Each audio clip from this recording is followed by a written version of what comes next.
Hey guys, what's up? Surrender Travis here, and we are back for part 2 of Let's Play Persona 4 Arena Ultimax episode P3 or whatever I named this.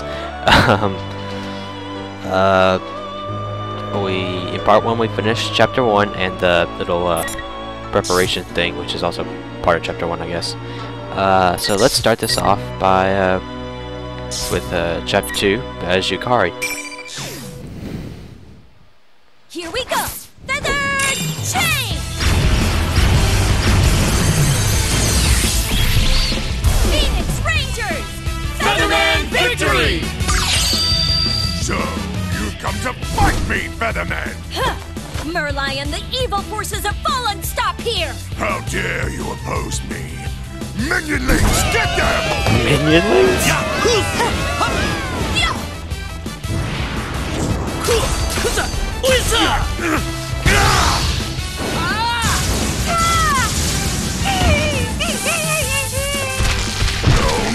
No! Merlion, prepare for justice!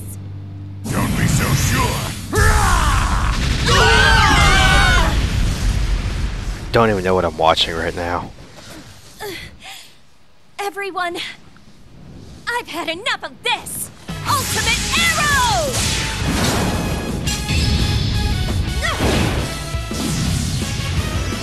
It's over!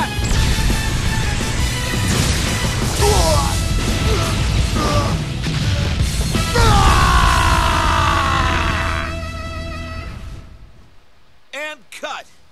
Perfect. What a take. Thank you very much! Well done. That was really great. She really Can somebody get wardrobe, please? No, there was something else. I think that's a wrap. Okay, that was definitely very Power Ranger-y. Let's take a 10-minute break! When the director calls us out, the tension in the area dies away. I make my way to the simple tent used as our break room and take a sip of my drink. My scenes for today are done. I'm tired. You're on a roll, Featherpink. Huh? Do you think so? The directors had nothing but good things to say, too. Looks like this will have a positive effect on your main job. Speaking of your next shoot. My main job. My real job's supposed to be studying in college. Okay? I wipe the sweat from my brow as my manager excitedly tells me about the schedule for my next gig. I'd always had an interest in fashion, so I started taking modeling jobs. Okay, that wasn't hard to read. I don't know why I slowed down there. So I started taking modeling jobs as a way to earn some pocket money. It's pretty tough since I've had to do things like pose in the middle of winter in just a t-shirt, but thankfully I've been able to get a steady flow of commissions now. Trying to manage both classwork and my job as a model was already hard enough when my manager applied for an audition for a live-action show without my consent, claiming that I should broaden my work horizons. When I mentioned I had practiced archery in high school, it really got their attention.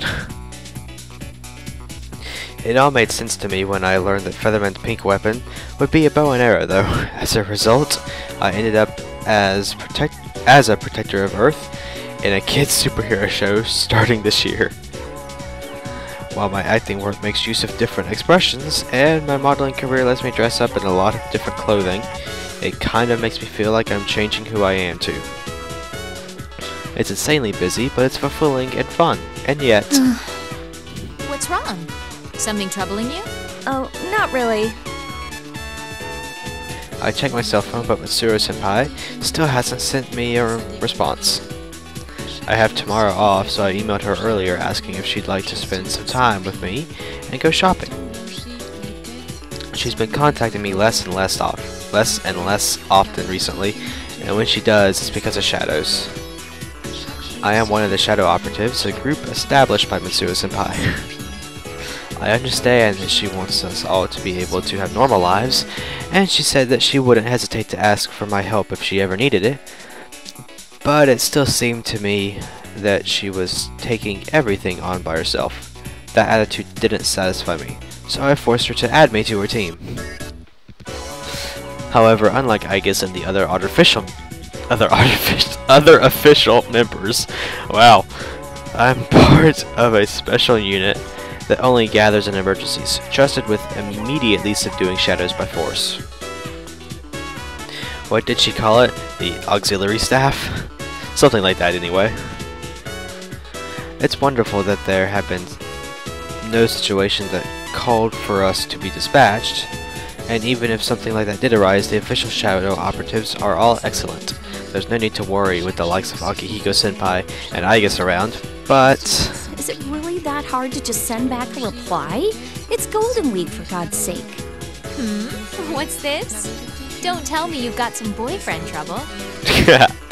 Oh, no, it's nothing like that. A helicopter? I can barely hear myself talk over the sound of this helicopter in my ears right now. We normally talk when we see each other, so I've never doubted my friendship with her. Still, when things remain unsettled, it's unsatisfying. Maybe I have to get on her case about taking everything on all by herself again. Huh? There's something loud going on outside. Yeah, I can hear it. What? What's this helicopter doing here? Was there a helicopter in this shooting script? Well, I don't know. Huh? Aren't you the manager? Shouldn't you have read the script? Or... Okay, I really don't know how managers work, but you'd think they would read a little bit of the script before just applying someone to work as an actor or an actress or something. As the sound gets closer, the tense walls and roof begin to undulate. I have no idea what that word is. I hope I'm saying that right. They begin to move, I guess, or undo. I have no idea what that even means. I can assume, but whatever. The tense walls and roof begin to undulate with an intense wind. When I rush outside, I see the crew are all looking up and causing a commotion. When I look up, there's a black helicopter descending towards the ground, dangling a rope ladder. The lady in the pilot seat sees me and gestures me towards the ladder. Oh. At that moment, it all becomes clear. I only know of one person who would do this. I'm glad she came, but she's making too big of a scene.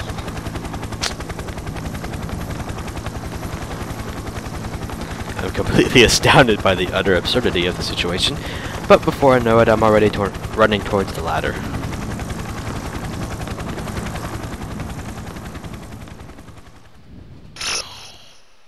Wow, that was really quick. Okay.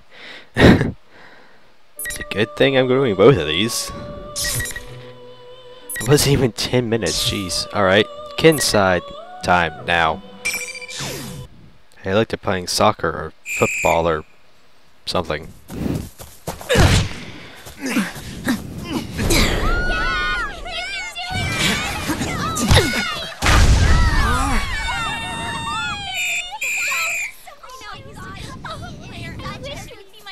Man, you were amazing. Thanks for cheering for me. You're a real hit with the ladies. I'm gonna get going for today. Okay, you better be this good next time, too. Leave it to me.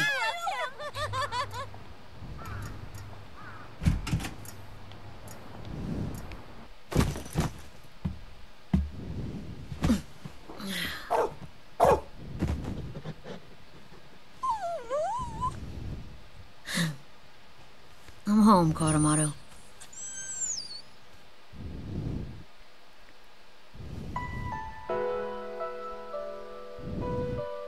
So, was that soccer or football, or what do they call that sport in Japan? I mean, I call it soccer. I wonder what they call it in Japan. I've never really thought about that. There's some time until dinner, so I decide to leave the dorm open. Wait, what? I decide to leave the dorm again with Koromaru. This Gekkoukan dormitory is where we live. It was briefly closed after Mitsuo-san and the others graduated. All the equipment from a few years ago, was removed, of course. But with the increase in students at Gekkoukan, they decided to reopen the dorm. I applied for a room as soon as I heard. The reason I did was because of Koromaru. He had been in Aiga-san's care, but at this dorm he'd be allowed to live with me. Also, to be honest, I felt that living here lets me stay close to my companions, who are fighting even now. Back then, everyone took turns walking with Koromaru. Now it's my job. The path to the nearby Naganaki Shrine is Koromaru's usual route.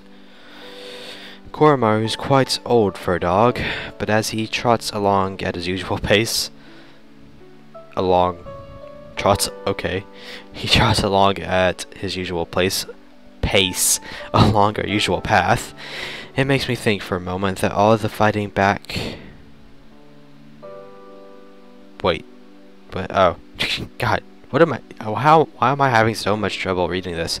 It makes me think for a moment that all the fighting back then was just a dream.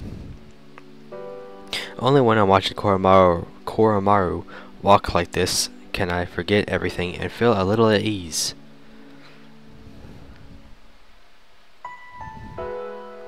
We pass through the gateway at the entrance and step onto the shrine grounds. Since it's nearly sundown, there's nobody but us at the serene grounds.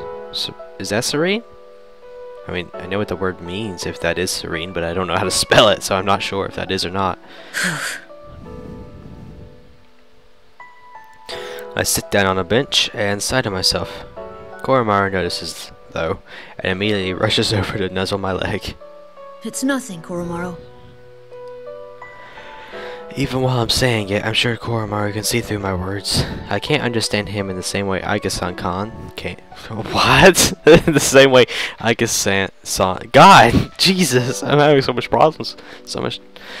Aiga-san can, but even I can tell when Koromaru is thinking. What? Koromaru? What? Okay. I pet Koromaru as he looks up at me with a worried whine, and I put my hand in my pocket to pull out... What is that? The Shadow Operative badge that Mitsuo-san had given me. Koromaru wears the same badge on his collar. I don't see it on his collar. Even Okay. if she gave me this, I know it's just for show. I bet everyone else is working hard right now. This morning I got a call from Sanada-san. For the first time in a long while, it seems he just come back to Japan from a year-long training journey. So, why did Yukari call Mitsuo senpai and Ken is saying Sanada-san when Takehiko is definitely senpai to him? I really don't understand this san and chan and senpai and all those... I don't even know what they're called, but I don't understand them. Wandering the world, I knew he was the kind of person who would put himself through anything in order to get stronger. But this is the sort of thing that you only hear about in stories. Sanada-san told me that he had gone to see Mitsuo-san directly after his return to this country, but had been immediately dispatched to an emergency. He's currently busy with that, so he just said that he would tell me more about his trip some other time.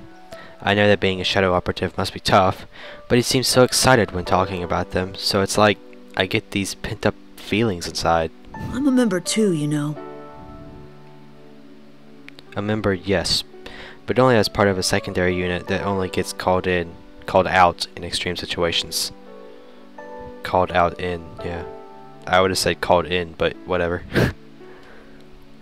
Being part of a special suppression unit has a cool ring to it that I like. But the official shadow operatives are each given a unique number. For example, Aiga-san is member number 5. We don't have that, we're just auxiliary members. I haven't been called to action yet, and I doubt I ever will be until after I graduate high school. After all, I did promise Mitsuo-san that I would try to live out my childhood as much as I could. I'm just for show too. He is really freaking depressing. And following that promise to try as much as I could. I've been acting like a child on the surface, an average middle school student, studying, helping out with club activities, and even taking part in the student council. But I haven't officially joined any clubs, and the reason why is because I asked Mitsuo-san to call me for help if she ever needed me. I know that no organization under the police would be able to command and okay, why? It's not a hard. I really don't know why I'm having so much problems with so much trouble. Jesus, would be able to call an underage person, let alone someone in middle school. I'm only a shadow operative for show, and only a child for show. Jesus, you are really freaking depressing, man. If this continues, I won't know when I'll be able to go back to who I really am. Making my life my own is actually pretty hard. Sometimes I lose sight of what I'm supposed to be doing. I think back on the words that the person who saved my life left me. Shinji? Say who he's talking about? I thought I'd come to understand them sometime, but as time passed, other emotions began to rear their heads. It's completely dark now. We should head back home, Koromaru. I wonder if I will be left behind like this. Would things actually be better if I just forgot about everything? But could I live with myself if I had the power to fight, but did nothing with it? I've been thinking a lot about that. I stand up from the bench and look towards the dark, quiet temple grounds. I won't reach an answer just by thinking about it. I know that. But at the moment... Okay. Koromaru suddenly barks at me. It's been a while. God, there's a freaking helicopter in my ears again. I cannot hear anything with that. It's been a while since I heard him bark like this. He's been getting more and more mellow these days. What's that sound? Some rhythmic noise is approaching from up above. The wind becomes stronger and the trees under the temple begin to rustle. I look up into the sky and a bright light turns on high above. As my eyes adjust, I see a previous hidden black helicopter in the otherwise pitch black sky. It's like something out of a movie. Is it the military? No, that can't be right. As if to answer my doubts, a searchlight streams down, pinning shadows on the ground.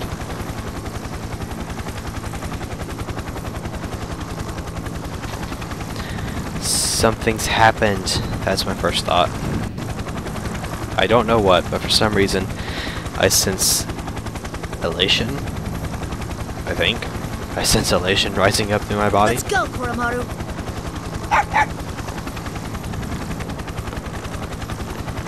I grip my Shadow Operative's badge tightly, then thrust it back into my pocket as I take a deep breath. I run towards the helicopter.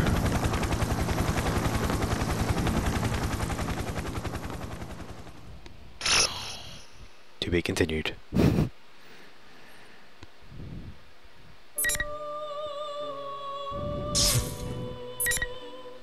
Okay, that's the end of the chapter 2 parts. So I guess next time we will probably start with Labras here, and